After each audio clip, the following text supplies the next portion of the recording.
The message came through Red Cross. Not the kind of message you ever want in the middle of a deployment. She's in a coma. I was crouched in the dust of northern Syria, rifle cradled, listening to the wind against shattered buildings when the words burned through my skull. My fiancé, my anchor in the quiet between missions, stripped from me by a gang back home. My commanding officer didn't say much. Just a folded slip of paper, my leave papers signed. His voice was calm, heavy. 72 hours. That's all I can give. Make them count. 8 men. I did the math automatically. 9 hours per man. Precision planning, like cutting angles on a map before insertion. But this wasn't war. This wasn't sanctioned. This was something darker. The desert heat pressed down on me. My hands were steady, too steady. The calm before a storm no one would see coming. Flying home felt unreal, like stepping out of camouflage into a dream that was already burning. The hospital smelled like chemicals and finality. Machines kept her alive, not hope. Her face was pale, framed by tubes and wires. I held her hand. It was cold. I told her I'd be back, but I wasn't talking about visiting hours. Details leaked out like blood from a wound. A local gang, 8 men. She had crossed them somehow, maybe refused, maybe resisted. Didn't matter. They put her down as if her life was a message to someone else. The betrayal wasn't hers, it was mine, for leaving her unguarded, for trusting that the world back home was any safer than the world I stalked with a rifle. I walked out of the hospital, every nerve screaming for action. My rage didn't show. It sat beneath the surface, sharpened, honed, disguised as control. They thought they had time. They didn't. Information is a weapon. I collected it quietly, methodically. Old contacts from the city, police reports, names whispered in corners. 8 of them, moving like shadows across her last weeks. Phones gave them away, photos tied them together. They weren't careful, because predators never are until they're hunted. I charted their patterns, bars, garages, back alleys where they thought no one was watching.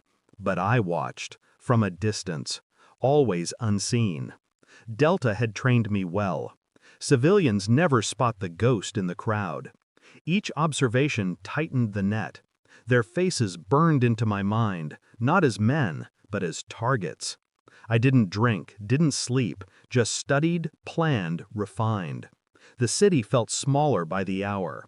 8 names, 8 routines, and a clock that ticked louder with every passing second. 9 hours per man. It wasn't anger anymore. It was mathematics. The first one broke easily. Not his body, his voice. Fear has a way of speaking louder than pain. He told me what I already suspected. She hadn't been a random victim.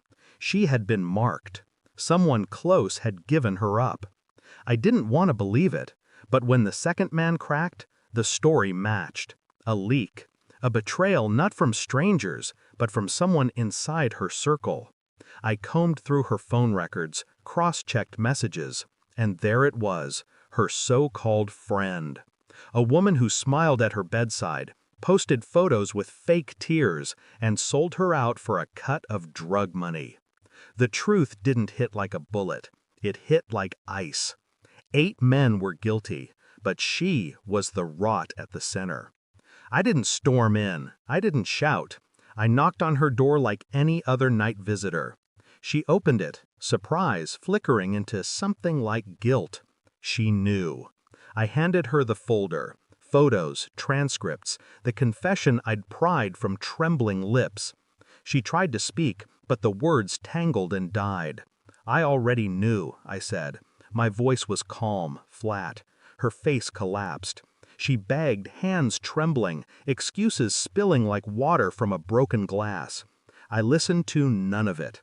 I turned, left the folder on her table, and walked out. That was her punishment. Not my fists, not my gun. The weight of truth pressing against her chest, every waking second, with no escape. The clock kept ticking. 72 hours cut down to nothing. The 8 men were gone. erased one by one with cold precision. But it was her betrayal that lingered. Back at the hospital, I sat beside the bed. Machines beeped in rhythm. Her chest rose and fell, shallow, uncertain. I whispered nothing. She couldn't hear me anyway. The war in Syria had rules. This war did not. I walked out as the sun rose, the city painted in pale gold. I wasn't a soldier anymore. I wasn't even a man. I was the silence that follows betrayal. And silence is final. Thanks for watching. Don't forget to like, share, and comment. Subscribe now to Cheating Stories Insight World for more amazing stories.